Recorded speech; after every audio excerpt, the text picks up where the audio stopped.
I recently moved into a new apartment, a charming little place on the third floor with a view of the nearby park. Everything was perfect until I met the old woman next door. She was frail, with wisps of silver hair framing her sunken eyes, and she had this unnerving habit of watching me from her window.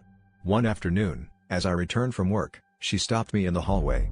"You should be careful," she muttered, her voice tremulous.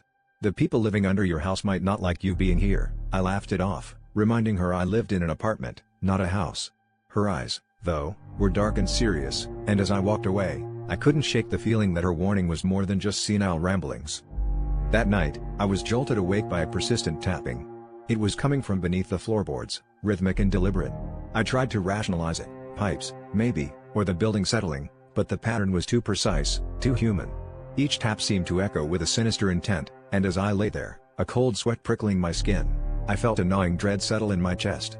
The old woman's words looped in my mind, twisting into a haunting refrain. Sleep was impossible. I could feel eyes peering up at me from the darkness below, watching, waiting. Desperate for answers, I confronted her the next day. Her apartment smelled of decay and forgotten memories, and I found her sitting in a worn armchair, staring at the wall. "You heard them, didn't you?" she asked, her voice barely above a whisper. I nodded, and she told me stories of the building's history, tales of people who vanished without a trace, of noises that have haunted tenants for years. "They live in the shadows, beneath where they shouldn't be," she said, her eyes wide with terror. "They feed on fear, and once they know you're aware of them, they won't stop." I returned to my apartment, the weight of her words like a stone in my gut. The tapping resumed that night, louder, more insistent. I realized with mounting horror that it wasn't just sound, it was communication. The taps spelled out words I couldn't comprehend, yet I understood the message. They wanted me to join them.